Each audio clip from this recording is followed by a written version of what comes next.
What's up, guys?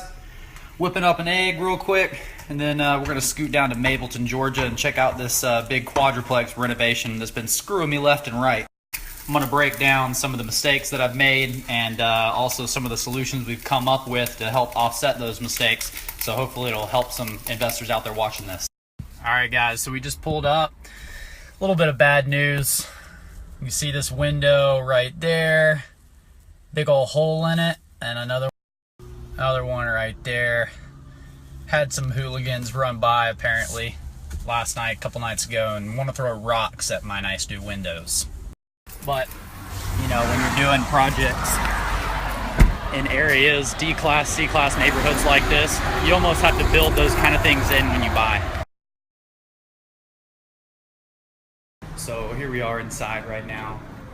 Framing's pretty much already done. We've got the cased openings over here on this side, you can see, and then there's a lot of wire. Electrical is close to being roughed in. Got it all run for all the kitchens, 4 different units. For the new boxes, we had to do all new electrical because of the fire. Then you can see plumbing. All of this was cast iron before, so we had to come back with PVC, and we just need to call for these rough-in inspections. Same thing for this unit over here. All the new PVC plumbing, new electrical. Luckily they didn't bust all the windows. That would have been a big pain in the ass.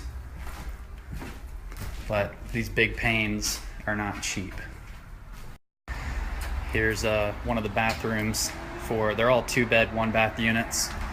Looks like the tub is in this one, but not the shower yet. In this other unit over here, they put the tub and the little shower insert too. That's gonna go in every unit.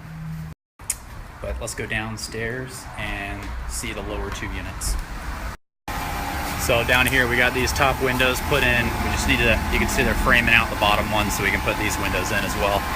Let's go see the inside.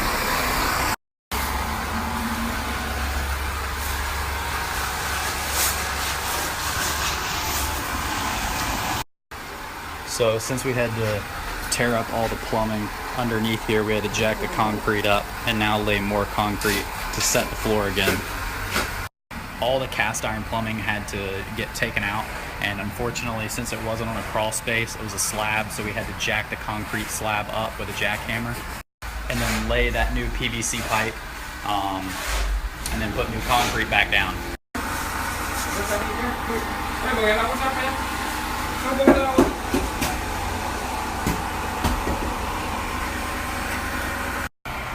These are this was a door that we closed in, a window, and another door. And we're gonna paint that the same color as the exterior when we paint. This is the other unit on the bottom left, so let's go check that one out.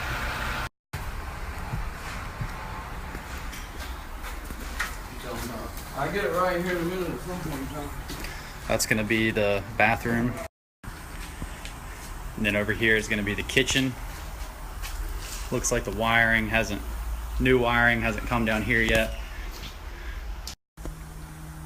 I'm gonna put a window in there. You can see that was another door that we cased up. Pantry here. Bedroom back here. We got that bedroom. Opened this area up right here to make it flow better into the living room.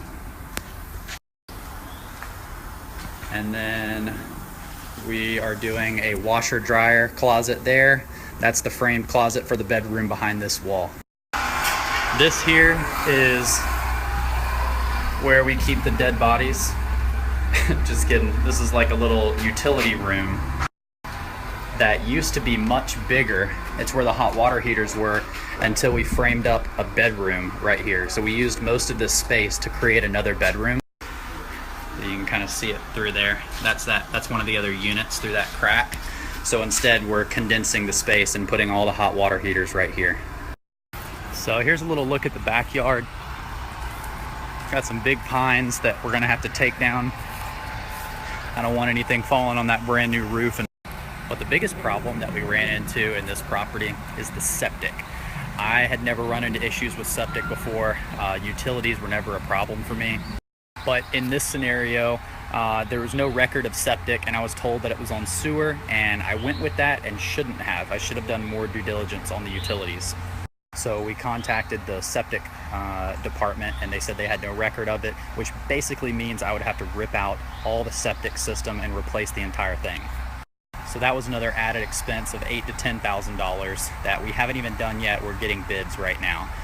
But even worse than that, when we got our soil test done to test where the septic system is going to go and what areas of soil are better than others to dig, they told us that the land that we have is actually not even big enough to have a septic system large enough for 8 bedrooms. That's how they base it, not bedroom or bathrooms, but so they wouldn't even give us a permit for an 8-bedroom septic system. They said 4, maybe 5, which just kills everything. So now we go from rents for an 8-bedroom property down to a 4-bedroom property. And also, since we were going to cash out refi this property, it's going to need an appraisal, right? So when they run that appraisal, now it's going to be valued at a 4 to 5-bedroom property instead of 8, which destroys the overall percentage of, which determines how much money we can pull out, which determines our cash on cash return, and just crushed us. So really what we've decided to do is, since I don't want a property this size on a septic system for long-term maintenance, it's just not something that I want to get into.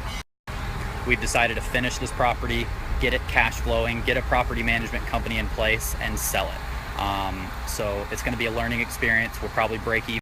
But hey, they always say it's not very often that you can get an education in real estate and not lose your ass financially. So if I can get out of this one and break even, it'll be a good learning lesson.